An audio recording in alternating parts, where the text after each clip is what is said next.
Despite what their moms told them, they just aren't talented enough for radio. Unfortunately, anyone can have a show these days. Sean. Well, I'm pretty hard to figure out sometimes. In fact, I can't even figure myself out sometimes, so don't you try to. Joe. You're an idiot and really a disloyal person. This is the Cuse Militia. Now, those two unapologetically biased, orange-blooded homers, Sean and Joe. It's the most bullshit thing I've seen in 30 years. Welcome, orange men and ladies. Happy Sunday. This is the Cuse Militia with Sean and Joe at Cuse Militia on the socials. Go there. Join the militia. Syracuse's first game in the ACC tournament will be Wednesday at noon. They'll face the 13-9, 9-8 in ACC NC State Wolfpack. We'll let you know what we think about all that. Yeah. But first, this show is presented by the title sponsor, Bet Online. Bet Online, the fastest and easiest way to bet on all of your sports action.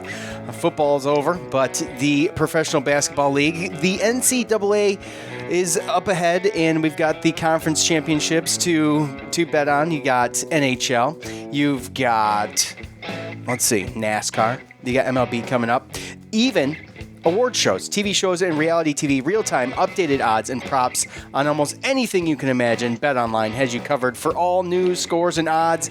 It's the best way to place your bets, and it's free to sign up. Head to the website or use your mobile device to sign up today, and you can receive a 50% welcome bonus on your first deposit. Use the promo code ARMCHAIR. That's a 50% welcome bonus on your first deposit. Use the promo code ARMCHAIR. BetOnline, your online sportsbook experts. Thank you, BetOnline.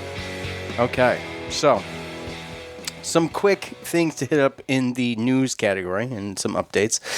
Syracuse picked up its second commitment of the 2022 class, running back LaQuint Allen. He announced on Twitter on Friday. He also held offers from Pittsburgh, Rutgers, Temple, Virginia, and West Virginia, among others.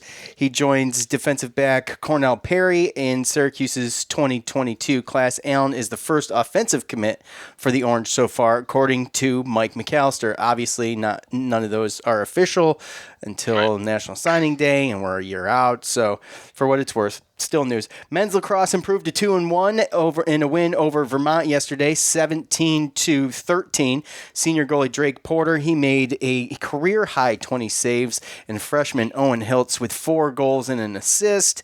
The Syracuse women's team ACC championships were halted yesterday after a loss to Louisville, 72-59 in the semifinals after a big upset against Florida State. So they did a very good job, and they were without Tiana. So, you know, they did a good job for what it was worth. And Priscilla Williams, who's the guard who got injured. She banged her head really kind of bad. They had to take her out on a stretcher the game before against Florida State. So they went into that third game in 3 days with only 6 players. So they gave it a go, held it close into the middle of the third, but then Louisville kind of took it over there in the fourth. Full disclosure, didn't get to watch the lacrosse game, so anything I hear about it is from you.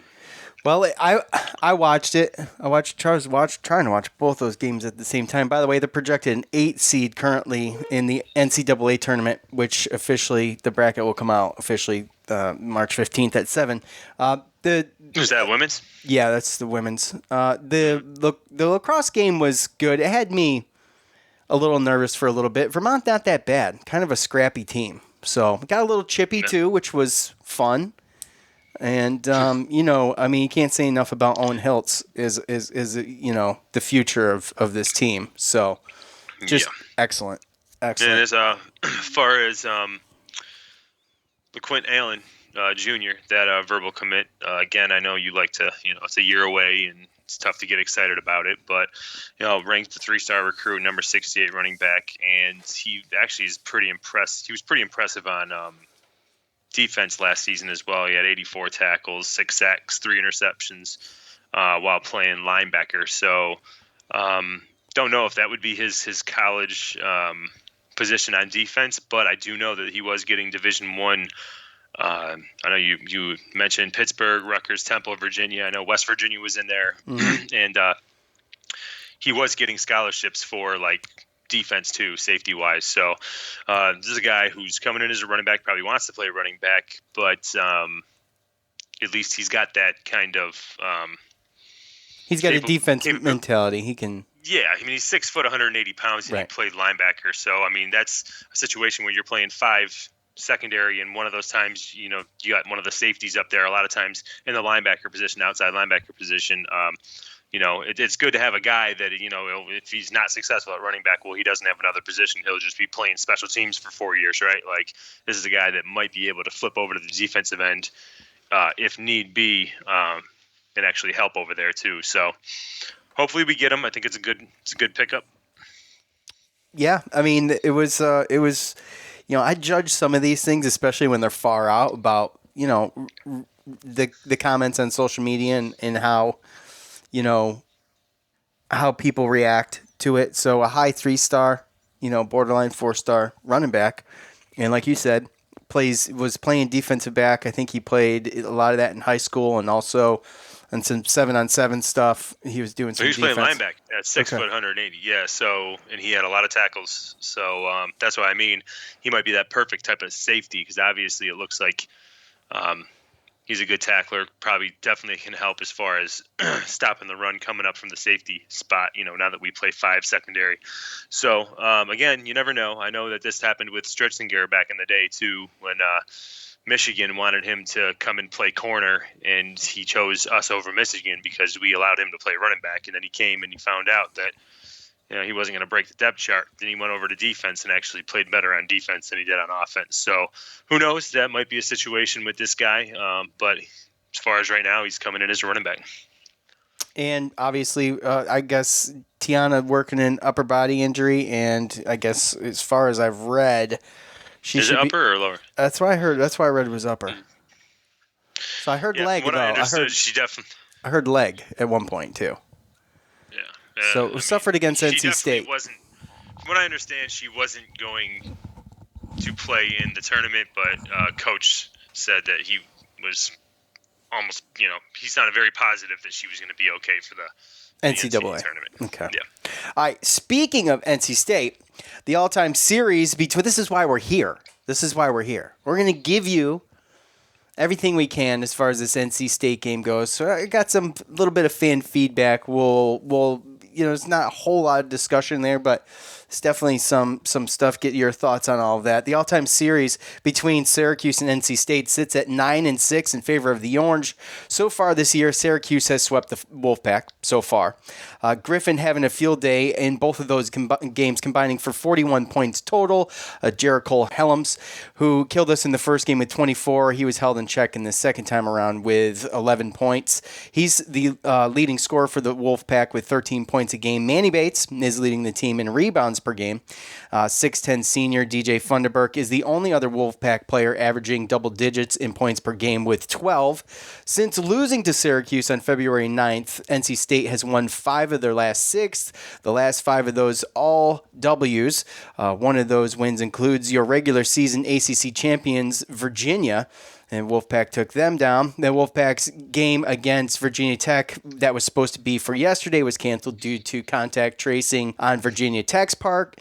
NC State was trying to schedule a last-minute non-conference opponent, but unable to do so. So, for what it's worth, they were trying to get one more in there, get a win. I mean, they're in the same boat everybody else is in. So, Joe, one thing that is obvious in the situation is that Syracuse is going to have to beat NC State 3 times in one season. I think it's a tall order no matter who you're playing, but you don't have to look back too far for the last time Syracuse actually did it in Jeff Cable's first 3 games against Syracuse as a Pittsburgh head coach. Syracuse pulled off 3 wins in 2019, 2 regular season games in an ACC tournament game before going on to lose to Duke in that same ACC tournament. They're going to have to do it again if they want any chance to make the big dance, Joe. A noon game, that always sucks. First of all, that sucks. Yeah. Noon sucks. That's the worst part about that, yeah. I'm so hoping that I'm going to be able to make that work. I'm going to make it work one way or another, but I have not missed anything this year. I don't plan on missing that. So, Joe, I mean, look, and we'll get into fan feedback, but this is the matchup I wanted, so I'm not going to be picky about it. Right. But they are hot. Now, they have won 5 in a row. So, I mean, they're due for a loss. They've struggled against us so far this year. First game was without Funderburk. But even when they had him, we still beat them. So, Devin Daniels, obviously, done. So, what do you think, Joe? Looking at the past couple games and the way that they've been playing, the one guy I think that's going to be kind of a difference maker this time around, obviously we know, like I'm looking at when they played against Notre Dame, right? They started Manny Bates and Funderburk and Helms, which gives them a decent, size down there. And I mean, we've handled it a little bit in, I mean, Manny Bates, I don't want to say he's a beast down there, but we know that he's going to be around the basket. He's not going to step out and shoot jumpers. Funderburk can, but he hasn't really proven it. And Helms has had one really good game and one really bad game against us offensively. So I think we've kind of I would be surprised if any one of those three dominate. I think they might have their moments, but I think for right now, especially with the emergence of Jesse Edwards, and they haven't really seen him out there yet, hopefully that'll kind of neutralize how that goes. But I'm noticing that they didn't start Shaquille Moore, which they normally do. They've been starting Darian Sebron, who's a 6'7" guard, alongside Cam Hayes, who's 6'3". Shaquille Moore, 6'1". Braxton Beverly, we know he's probably, 5'10", 6 foot. So if you remember last time, they kind of went short with the guards, and that kind of went towards giving us good mismatches and stuff like that. And based upon what I'm seeing here, I mean, Braxton Beverly did play a lot. Shaquille Moore played 17 minutes off the bench, but they go about 7 deep, and that's kind of the rotation. It really all just depends on how the guards play. They got Beverly, and then Cam Hayes, Sebron, and Shaquille Moore. They're 3 freshmen, so they make mistakes, but it really just depends on if we can. Really, it'd be nice if we could get them in foul trouble, because we know who their tall guys are. We know who to worry about, but got to keep the Cam Hayes, Shaquille Moore, and Braxton Beverly, got to be on them, or our 3-pointers as well, because they can all shoot too. So overall, NC State, they're starting to find the rhythm ever since they lost Daniels, and 5 in a row, like you said. So, and again, we've beaten them twice, and like you've said so many times, it's hard to beat a team 3 times in one season. So I'm more confident in this game than if I would have been going into Duke, but I'm still nervous. Yeah, Duke got handled last night. I would not want to play Duke next after what UNC did to them. Mm-hmm. And it looks like they're going to play Boston College, and then the winner of that game is going to play Louisville. If you got a chance to look at the bracket, you'll see Syracuse, NC State. Winner of that game is going to play UVA. So I know that there's a lot of guys, a lot of us fans and gals who think Syracuse needs 2 wins to get into the NCAA tournament. And you got to go ahead and you got to play a noon game against NC State, beat them 3 times in 1 year. Then you got to go ahead and you got to play another noon game against the regular season ACC champions in the 1 seed Cavaliers. And we couldn't have a rougher road, in my opinion. Then you're either going to face, the winner of Pitt, Miami, will face off against Clemson. And then the winner of that game will face Georgia Tech, and the winner of that game, obviously, if you could look at it. But it's not the easiest path. And, no. I'm not gonna go back on what I said, but you're looking at this path, and you're looking, playing Duke wouldn't have been such a bad idea. But like I said, I'm not sure if I'd want to play them next. Right. So. No, Boston Colleges. Yeah, no. If they would have won, then it would have been a different story. You never really would have known. But yeah, I think right now there's still a lot just wide open. Mike McAllister, actually, he does a great job with SportsIllustrated.com in writing these daily kind of what games to look at, where we're at, what teams that we play against, how close are they to winning or losing, to maybe making our wins or losses versus them go to a quad one or go up a quad. So he kind of does a daily thing for that. So still a lot of bubble teams up there that they can definitely play their way out. And he kind of gives a list of daily games for Orange fans to kind of watch, since we haven't been able to watch us play since Wednesday. And really to look for what games to watch and who to root for as far as losing to try to help us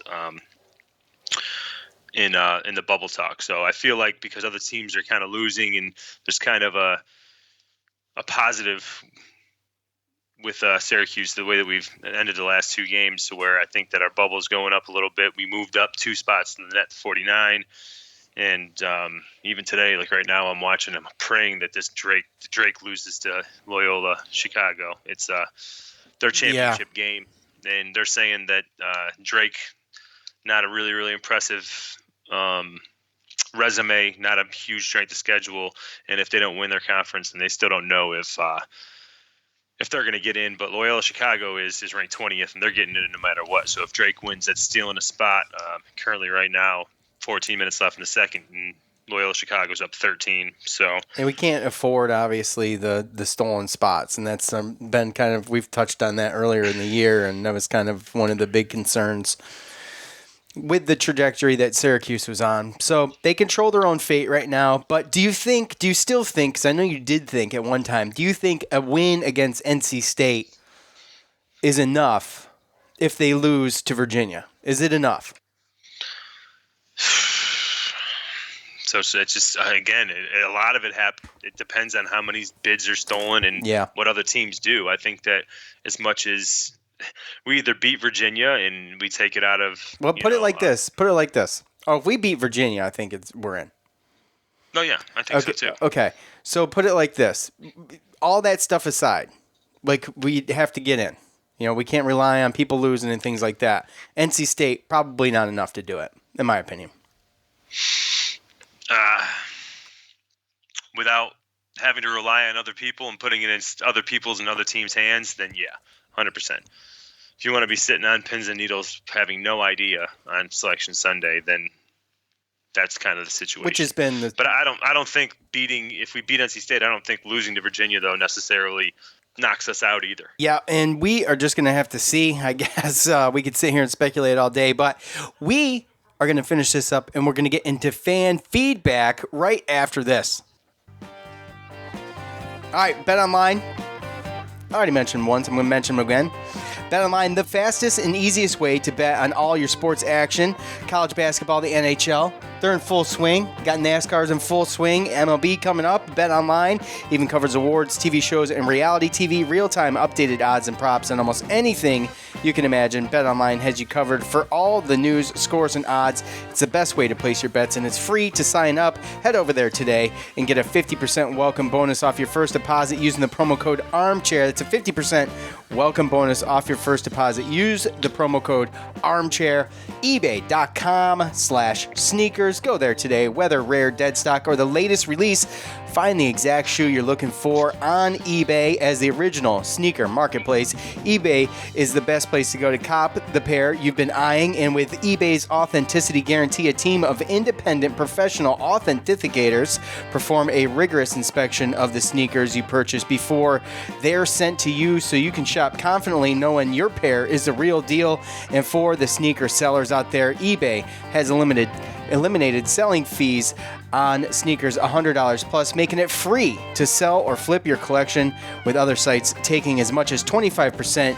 You're going to have a lot of extra money left for more sneakers. Check out ebay.com/sneakers today. ebay.com/sneakers today. All right. Well, I wanted to take the temperature of Facebook and Twitter to see how they felt, how you guys felt. And, in a perfect world, we would have just done it live. But it's not a perfect world. It didn't work out. By the way, I don't know how shows are going to go moving forward as far as tournament time. And I got to be honest, because it's been so long, it'll be 2 years since we did it. I'm not even sure how we did it. Obviously, we had one game last year in the ACC tournament, and everything was shut off. So we have to go back 2 years to figure out exactly how we did it. And Joe, I don't know how we did it. So anyway, we'll have to. Maybe I have to go back in the archives and see what we did. Either way, we'll figure it out. Mahir, a top fan on Facebook. Nervous. NC State is very dangerous and hot right now, and I agree. And you get to the 5-game win streak, and I mean we haven't had a 5-game win streak. Most we've had is 3. We're going to be tying that if we beat NC State. But on the other hand, on the flip side of that, like I said, it's time for them to lose. It's time for them to lose, and they've been cold, so they haven't played since when, Joe? Let me see. I can tell you right now. Give me 1 second. I should have this pulled up already. March 3rd. So I guess not that long ago. Last Wednesday. So that will be the same day we played. So they beat Notre Dame, obviously. I remember that game because we talked about it that day. So anyways, yeah, I'm nervous. I'd have been nervous either way, though. So it doesn't matter. But this is the matchup I would have picked. Joe, what do you think? As far as NC State, 100%, yeah. Over Duke? Yeah. Which one? You'd rather? I don't want to see Williams. I don't either. Don't either. Brandon. The way Duke shot against us last time? No, thank you. I know, and they couldn't hit anything yesterday. Matthew Hurt was horrible. He was hurt. He was hurting for a bucket. Brandon on Facebook, it's like what's the worst thing that is going to happen at this point? I still don't think we are in. So if we win this, then we probably get to the first 4 out. One more win, now we are talking. I'm telling you, you beat Virginia, you're in. There's just no doubt about that. Everything in between there is going to be left up to fate and out of our control. Yep. So we'll just obviously have to hope for. And look, I mean, 2 wins is we haven't won 4 in a row yet this year. UVA, we've had some games with them where we've surprised them. So I wouldn't count it out. With the way Syracuse has been playing, to just put a positive spin on this, they're playing the best basketball the past couple games that they've played all season. You throw Jesse Edwards in there, like you said, Joe. You hopefully get to see him during some NC State, and if they can win that game, we'll see what he can do then after that. But anyways, top fan Robert on Facebook. Let's get him. The way Cuse is playing, bring it on. Yeah, just like I said, to piggyback off of what I said. Thank you, Robert. The way they're playing, I mean, some of these guys are ready. So, at Garofalo Rocky, hard to beat a team 3 times in a season. I would have liked to seen Duke actually like a challenge. Well, my opinion, now's not a time for a challenge. I need some. If I could have more of a gimme than NC State, I would take it. I mean, if there was a right at this point, really, too. I mean, I guess some people want to look at it one way. We could look at it one way, or we could look at it another, right? But I just don't see a situation where, I mean, where are these teams as far as in right? NC State 66, Duke 59. It doesn't change the quad. No, I mean we're kind of done with the quad. So basically, we're not done with the quad. Obviously not for the tournament, but no, this is a quad 2. What I'm saying is this is a quad 2 game, no matter what. 0 through 50 is in a neutral court is going to be quad 2 for everybody. Yeah. So maybe it would have been a situation if Duke was up in the 40s or something. Then maybe I can see a reasonable scenario where you might want to say, oh, let's play Duke because it gives us a chance for a quad 1 and it's going to help our strength of schedule. But correction, too. I'm sorry. 1 through 50 on a neutral is quad 1. 51 through 100 on a neutral is quad 2. My bad. Right. Yeah. So, and neither of these teams are obviously going to get to quad 1, and neither of them are going to bounce outside of quad 2. So, again, I think you just take the matchup that you can kind of that you're more comfortable with as far as a fan goes. I mean, obviously the team, they don't care. They're going to play whoever shows up, obviously. But At M Kelly 1971 2005 on Twitter. I'm not a big fan of trying to beat a team 3 times in a season, but I guess we have no choice. We know they can beat them, so ... Well, yeah. Like I said, we did it against Capel's crappy Pitt team when he first took that over, but I think this is different. And I think that team was worse, even though it's kind of a rivalry game, and it's still tough to do.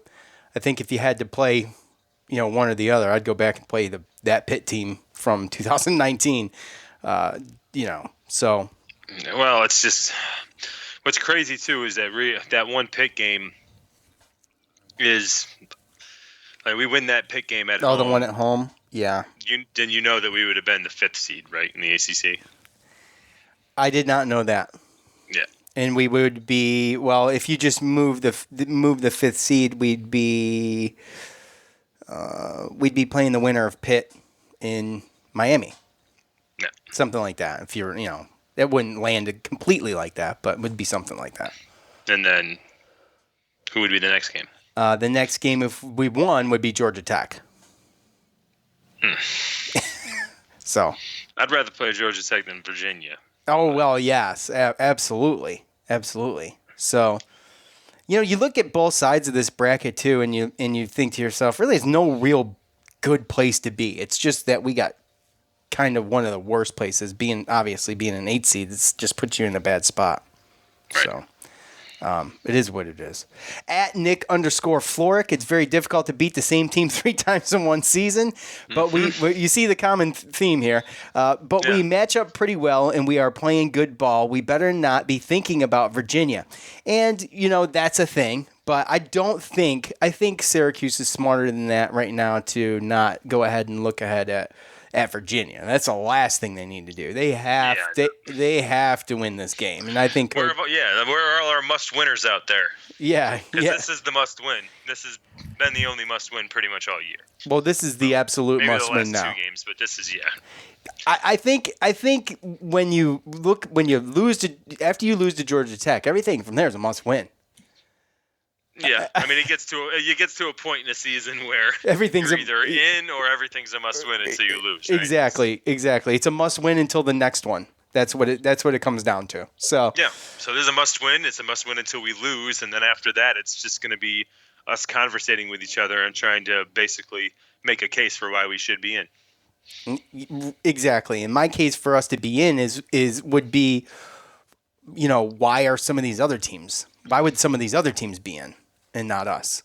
No, I look at some of the teams in front of us, and all I can really see is like some of these mid-majors in front of us. Like I said, they'd have more losses if they played a regular non-conference schedule. And when you look at the strength of schedule as well, you got to look at that too. So I look at some of these teams in front of us, like Drake's and the Utah States of the world, and wonder why. And it's basically just because of the number of wins, but when you look at the schedule, it's like they wouldn't have that record if they played our schedule. I guess is my whole point. So. Right. Take perfect example. You've brought them up before. Colgate, 12-1, and they're 6-0 on the road. So when you win like that on the road, it's very easy. It's not very easy, but it's pretty easy to rack up some quad 1 wins, and they racked up 0. Okay. Because they're only playing their conference. They're playing non-conference. Exactly. They didn't even play a quad 1 game all season. So how could you even look at that? Yeah, well, they didn't win it. They didn't win any. They didn't lose any, but they didn't freaking play any. Well, and that's where that whole net ranking thing is kind of skewed for me because, again, you look at them and they're either 8 or 9 in the net, and it's like, yeah, but if they lose in their conference tournament, like they're not going to the tournament. No, I mean, right. I mean, how? They could be 13-2. They didn't play anybody. And by the way, basically, if you gave up playing non-conference and you go to the NCAA tournament, you're a complete chode. It's such a hypocritical move. When the lights are shining, you're going to play. But when you know what I'm saying? It's so stupid. At Tony blah blah, you should automatically not. I mean, they should be eliminated. You don't play non-conference? I'm sorry. You got to go. At Tony blah blah. we need to get it out of our heads. You can beat a team 3 times. All right, he's flipping the script here. And a tournament-bound team will do it. Hope for a good run by Clemson. They're 36th in the net. Yeah, I mean, well, you don't want the run to be but so good because they are in our side of the bracket if that was to come to that. But yeah, you definitely want them to beat Georgia Tech and whoever they got to play between Pitt and Miami. So no, I think it's pretty. If Clemson wins the first 2 games, then they'll probably be in the top 30. So we might, at the end of this tournament, even if they, whatever the results of Syracuse are, it's a possibility that they do pick up another quad 1 win, which would be great, which is more than Colgate could say. At Greg Hodling.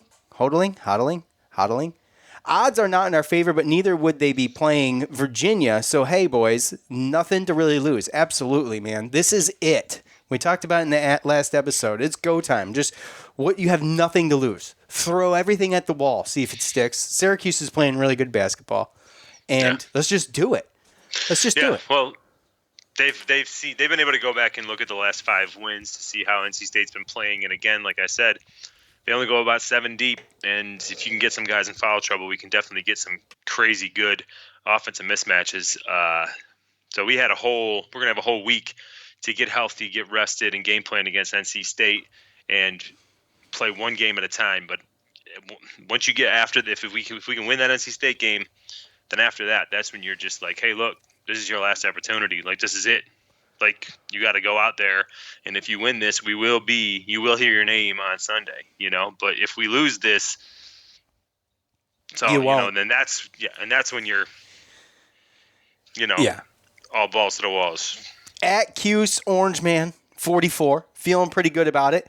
No matter who they're going to play, the health of the team is the most important thing going into the tournament. So, obviously, battered and bruised, banged up, came out of the trenches, won a couple big games, get a little bit of a respite here coming into play NC State. And, I have a good feeling we're going to be pretty healthy, but we never know. We don't get like pre-game press conferences like you do during football. So we don't have it. We can't gauge the temperature of coach, and you wouldn't say anything anyway. Yeah, I know, but you could at least. I mean, you could try to read in between the lines, I guess, if you wanted to. I know it's tough, but it still helps. So, with that said, yeah, obviously, this team, we talked a lot about that in the last show. It would have been nice to have another game, another kind of gimme.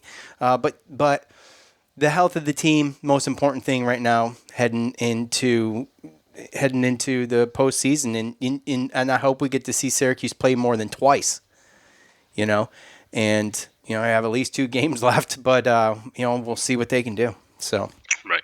All right, Joe, it's that time. It's your favorite time of the show. It's time for predictions for Wednesday's afternoon matchup against NC State. And let's take a look, just for turds and giggles, for Cuomo's and giggles here. The first game was 76-73. That was the one without Funderburk. The next game at NC State. First game was at home. The next game at NC State was 77-68. So, both single-digit wins. And, assuming we have a little edge, as you mentioned, with Jesse Edwards. They haven't seen much of him. He's been getting some minutes. It's a possibility we get to see some good stuff out of him. So, everybody knows the deal. Manny Bates, Funderburk. Braxton Beverly has not been a problem yet this year with our guards. They've done a really good job with him. And so I don't foresee him being a problem again. Everything's going to be on the rebounding end and down low like it has been. I don't see that changing. So with that said, it's a difficult one. With that said, I'm going to go ahead and say 80-74 Syracuse. Okay. They were scoring in the 70s. They were. So high 70s. Okay. What you got? I'm going to take 73-65 Syracuse. Okay. All right. Okay. And as always, I'll put it out the morning of with the Ken Pom predictions, and you give us your thoughts on that. We appreciate it. I think that's it, Joe. Anything to wrap up? Go Syracuse, man. It's go time. Let's do it. Go Loyola Chicago. Go Loyola Chicago. What's the score there right now? I'm watching the race. 57-48 with 7 minutes to go. So Loyola Chicago's up 9. Okay. Well, there's a lot of time left in that one. So yes, there is. Anyways, all right. Thank you to all of you for hanging out with us. We appreciate it. Enough can't be said about that. Thank you to Bet Online. Thank you to ebay.com/sneakers. For Joe, I'm Sean. We're out. Peace.